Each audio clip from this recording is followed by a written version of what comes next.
Buenas tardes. Muchas gracias. Hoy estoy acá para decirles que Occidente está en peligro. Está en peligro porque aquellos que supuestamente deben defender los valores de Occidente se encuentran cooptados por una visión del mundo que inexorablemente conduce al socialismo y, en consecuencia, a la pobreza. Lamentablemente, en las últimas décadas, motivados por algunos deseos bien pensantes de querer ayudar al prójimo y otros por el deseo de pertenecer a una casta privilegiada, los principales líderes del mundo occidental han abandonado el modelo de la libertad por distintas versiones de lo que llamamos colectivismo. Nosotros estamos acá para decirles que los experimentos colectivistas nunca son la solución a los problemas que aquejan a los ciudadanos del mundo, sino que, por el contrario, son su causa. Créanme, nadie mejor que nosotros los argentinos para dar testimonios de estas dos cuestiones. Cuando adoptamos el modelo de la libertad, allá por el año 1860, en 35 años nos convertimos en la primer potencia mundial, mientras que cuando abrazamos el colectivismo, a lo largo de los últimos 100 años, vimos cómo nuestros ciudadanos comenzaron a empobrecerse sistemáticamente hasta caer en el puesto número 140 del mundo. Pero antes de poder dar esta discusión, sería importante que primero viéramos los datos que sustentan por qué el capitalismo de libre empresa no solo es un sistema posible para terminar con la pobreza del mundo, sino que es el único sistema moralmente deseable para lograrlo. Si consideramos la historia del progreso económico, podemos ver cómo desde el año 0 hasta el año 1800 aproximadamente, el PBI per cápita del mundo prácticamente se mantuvo constante durante todo el periodo de referencia. Si uno mira un gráfico de la evolución del crecimiento económico a lo largo de la historia de la humanidad, uno estaría viendo un gráfico con la forma de un palo de hockey, una función exponencial que se mantuvo constante durante el 90% del tiempo y se dispara exponencialmente a partir del siglo XIX. La única excepción a esta historia de estancamiento se dio a finales del siglo XV con el descubrimiento de América. Pero salvando esta excepción, a lo largo de todo el periodo entre el año 0 y el año 1800, el PBI per cápita a nivel global se mantuvo estancado.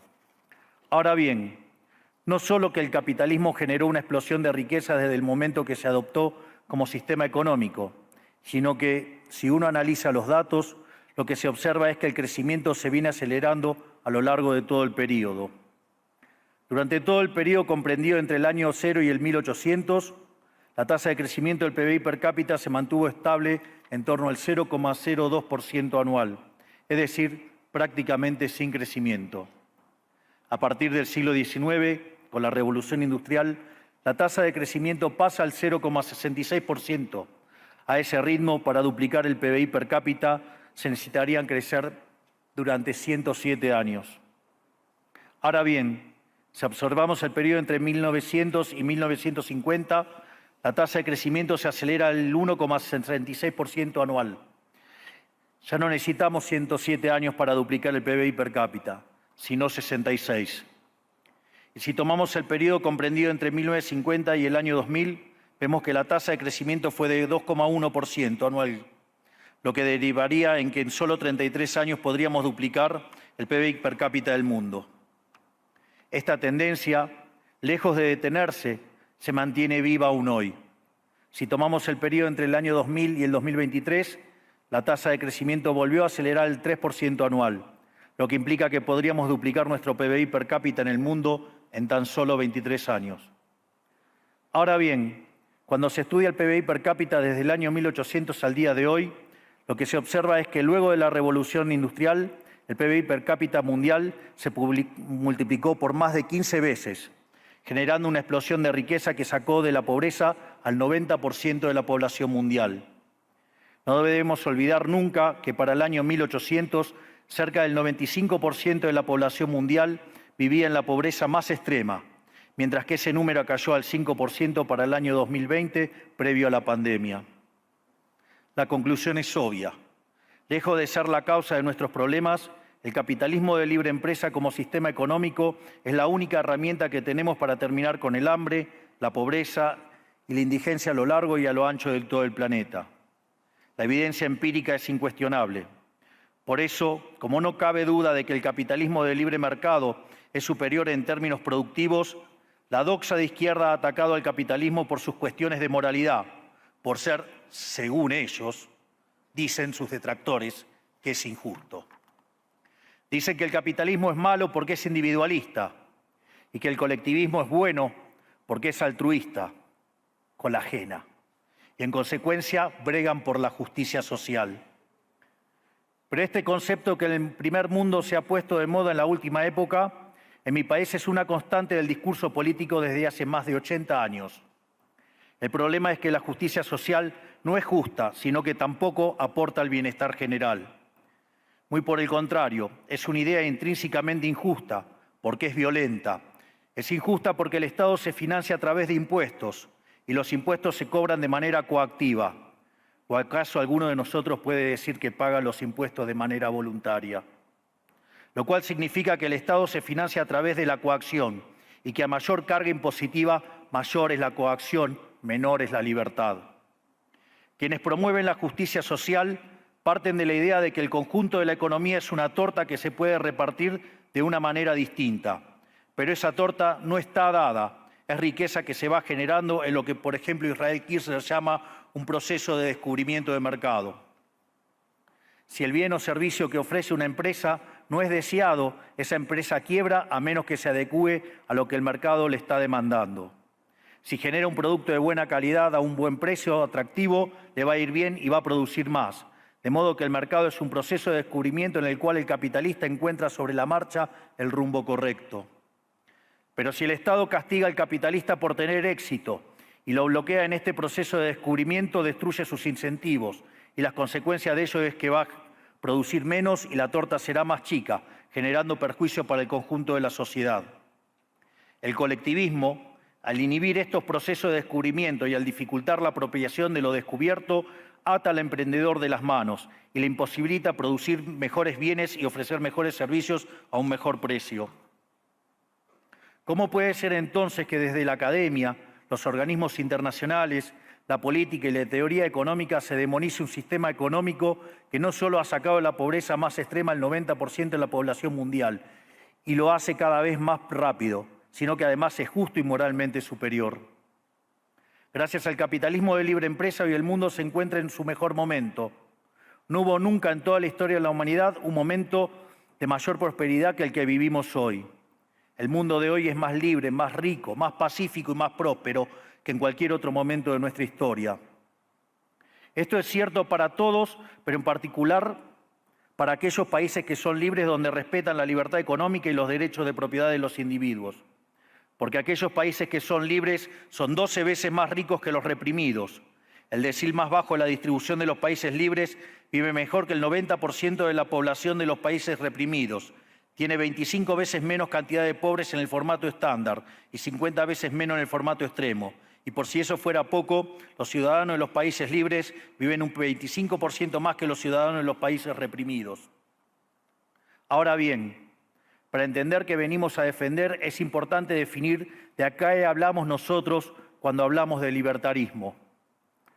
Para definirlo, retomo las palabras del máximo prócer de las ideas de la libertad de Argentina, el profesor Alberto Venegas Lynch, dijo que dice: el libertarismo es el respeto irrestricto del proyecto de vida del prójimo, basado en el principio de no agresión y en defensa del derecho a la vida, a la libertad y a la propiedad, cuyas instituciones fundamentales son la propiedad privada, los mercados libres de intervención estatal, la libre competencia, la división del trabajo y la cooperación social, donde solo se puede ser exitoso sirviendo al prójimo con bienes de mejor calidad a un mejor precio. Dicho de otro modo, el capitalista, el empresario exitoso, es un benefactor social que, lejos de apropiarse de la riqueza ajena, contribuye al bienestar general. En definitiva, un empresario exitoso es un héroe.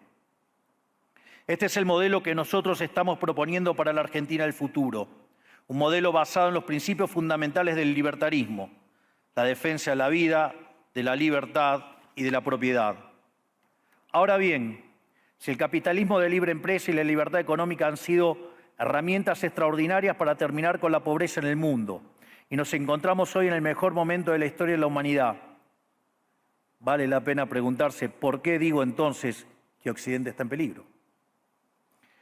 Digo que Occidente está en peligro justamente porque en aquellos países que deberíamos defender los valores del libre mercado, la propiedad privada y las demás instituciones del libertarismo, sectores del establishment político y económico, algunos por errores en su marco teórico y otros por ambición de poder, están socavando los fundamentos del libertarismo, abriéndole las puertas al socialismo y condenándonos potencialmente a la pobreza, a la miseria y el estancamiento. Porque nunca debe olvidarse que el socialismo es siempre y en todo lugar un fenómeno empobrecedor, que fracasó en todos los países que se intentó. Fue un fracaso en lo económico, fue un fracaso en lo social, fue un fracaso en lo cultural y además asesinó a más de 100 millones de seres humanos. El problema esencial de Occidente hoy es que no solo debemos enfrentarnos a quienes, aún luego de la caída del muro y la evidencia empírica abrumadora, siguen bregando por el socialismo empobrecedor, sino también a nuestros propios líderes, pensadores y académicos que, amparados en un marco teórico equivocado, socavan los fundamentos del sistema que nos ha dado la mayor expansión de riqueza y prosperidad de nuestra historia. El marco teórico al que me refiero es el de la teoría económica neoclásica, que diseña un instrumental que, sin quererlo, termina haciendo funcional la intromisión del Estado, el socialismo y la degradación de la sociedad. El problema de los neoclásicos es que, como el modelo del que se enamoraron no mapea contra la realidad, atribuyen el error al supuesto fallo del mercado, en vez de revisar las premisas de su modelo. Sobre pretexto de un supuesto fallo de mercado, se introducen regulaciones que lo único que generan es distorsiones en el sistema de precios que impiden el cálculo económico y, en consecuencia, el ahorro, la inversión y el crecimiento. Este problema radica esencialmente en que ni siquiera los economistas supuestamente libertarios comprenden qué es el mercado, ya que si se comprendiera, se vería rápidamente que es imposible que exista algo así como un fallo de mercado. El mercado no es una mera descripción gráfica de una curva de oferta y otra de demanda en un gráfico. El mercado es un mecanismo de cooperación social donde se intercambian voluntariamente derechos de propiedad. Por lo tanto, dada esta definición, hablar de fallo de mercado es un oxímoron. No existe el fallo de mercados. Si las transacciones son voluntarias, el único contexto en el que puede haber un fallo de mercado es si hay coacción. Y el único con la capacidad de coaccionar de manera generalizada es el Estado, que tiene el monopolio de la violencia. En consecuencia, si alguien considera que hay un fallo de mercado, les recomendaría que revisen si hay intervención estatal en el medio. Y si encuentran que no hay intervención estatal en el medio, les sugiero que hagan de nuevo el análisis porque definitivamente está mal. Los fallos de mercado no existen. Un ejemplo de los supuestos fallos de mercado que describen los neoclásicos son las estructuras concentradas de la economía. Sin embargo, sin funciones que presenten rendimientos crecientes a escala, cuya contrapartida son las estructuras concentradas de la economía, no podríamos explicar el crecimiento económico desde el año 1800 hasta hoy. Fíjense qué interesante. Desde el año 1800 en adelante, con la población multiplicándose más de 8 o 9 veces, el producto per cápita creció más de 15 veces. Es decir, existen rendimientos crecientes. Eso llevó la pobreza extrema del 95% al 5%. Sin embargo, esas presencias de rendimientos crecientes implican estructuras concentradas, lo que se llamaría, por ejemplo, un monopolio. ¿Cómo puede ser que algo que haya generado tanto bienestar para la teoría neoclásica, eso es un fallo de mercado? Economistas neoclásicos, salgan de la caja. Cuando el modelo falla, no hay que enojarse con la realidad, hay que enojarse con el modelo y cambiarlo. El dilema que enfrenta el modelo neoclásico es que dicen querer perfeccionar el funcionamiento del mercado atacando lo que ellos consideran fallos, pero al hacerlo no solo abren las puertas del socialismo, sino que atentan contra el crecimiento económico. Ejemplo, regular monopolios, destruirle las ganancias y destrozar los rendimientos crecientes, automáticamente destruiría el crecimiento económico. Dicho de otro modo, cada vez que ustedes quieran hacer una corrección de un supuesto fallo de mercado, inexorablemente, por desconocer lo que es el mercado o por haberse enamorado de un modelo fallido, están abriendo las puertas al socialismo y están condenando a la gente a la pobreza. Sin embargo, frente a la demostración teórica de que la intervención del Estado es perjudicial y la evidencia empírica de que fracasó porque no podía ser de otra manera, la solución que propondrán los colectivistas no es mayor libertad, sino que es mayor regulación, generando una espiral descendente de regulaciones hasta que todos seamos más pobres y a la vida de todos nosotros dependa de un burócrata sentado en una oficina de lujo. Dado el estrepitoso fracaso de los modelos colectivistas y los innegables avances del mundo libre, los socialistas se vieron forzados a cambiar su agenda. Dejaron atrás la lucha de clases basada en el sistema económico para reemplazarla por otros supuestos conflictos sociales igual de nocivos para la vida en comunidad y para el crecimiento económico. La primera de estas nuevas batallas fue la pelea ridícula y antinatural entre el hombre y la mujer. El libertarismo ya establece la igualdad entre los sexos. La piedra fundacional de nuestro credo dice que todos los hombres somos creados iguales, que todos tenemos los mismos derechos inalienables otorgados por el Creador, entre los que se encuentran la vida, la libertad y la propiedad. En lo único que devino esta agenda del feminismo radical es en mayor intervención del Estado para entorpecer el proceso económico, darle trabajo a burócratas que no le aportaron nada a la sociedad, sea en formato de ministerios de la mujer o organismos internacionales dedicados a promover esta agenda. Otro de los conflictos que los socialistas plantean es del hombre contra la naturaleza.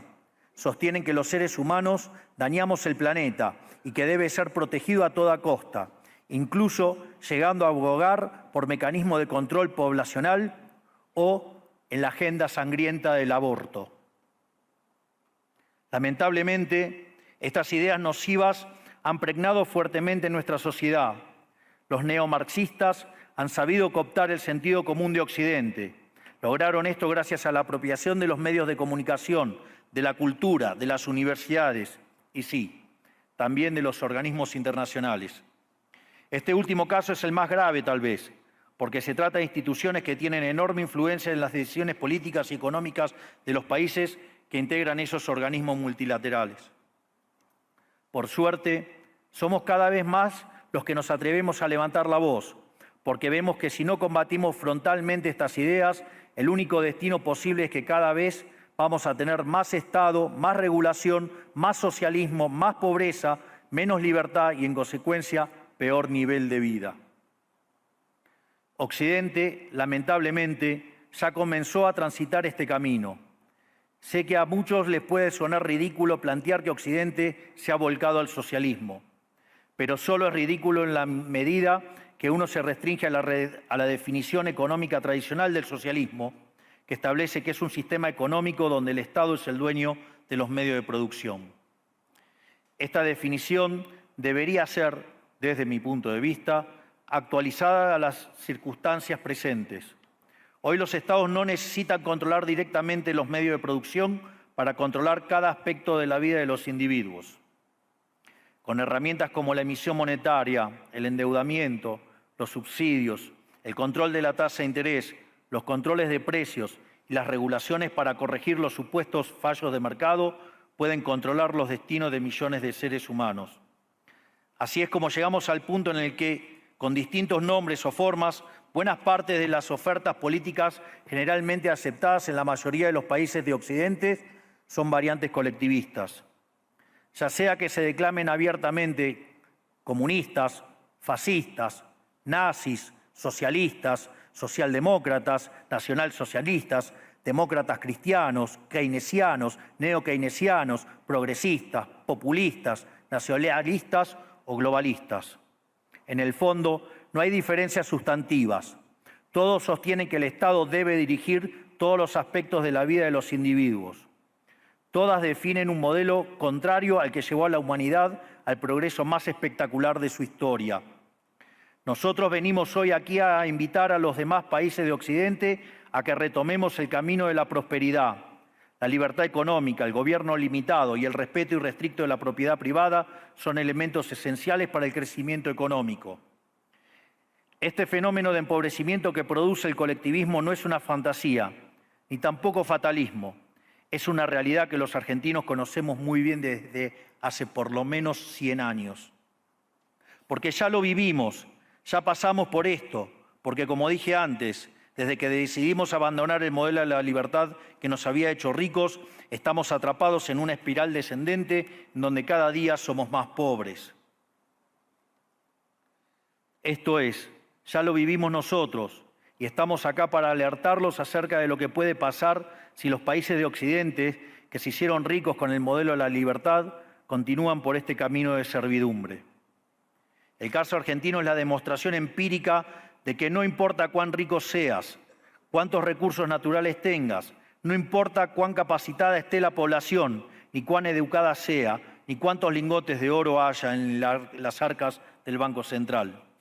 Si se adoptan medidas que entorpecen el libre funcionamiento de los mercados, la libre competencia, los sistemas de precios libres, si se entorpece el comercio, si se atenta contra la propiedad privada, el único destino posible es la pobreza.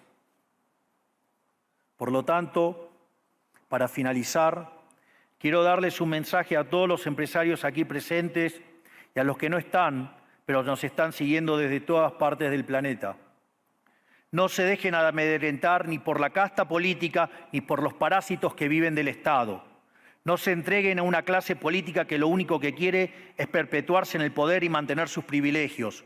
Ustedes son benefactores sociales, ustedes son héroes, ustedes son los creadores del periodo de prosperidad más extraordinario que jamás hayamos vivido. Que nadie les diga que su ambición es inmoral. Si ustedes ganan dinero es porque ofrecen un mejor producto a un mejor precio, contribuyendo de esa manera al bienestar general. No cedan al avance del Estado. El Estado no es la solución. El Estado es el problema mismo. Ustedes son los verdaderos protagonistas de esta historia y sepan que a partir de hoy cuentan con Argentina como un aliado incondicional. Muchísimas gracias y ¡viva la libertad, carajo!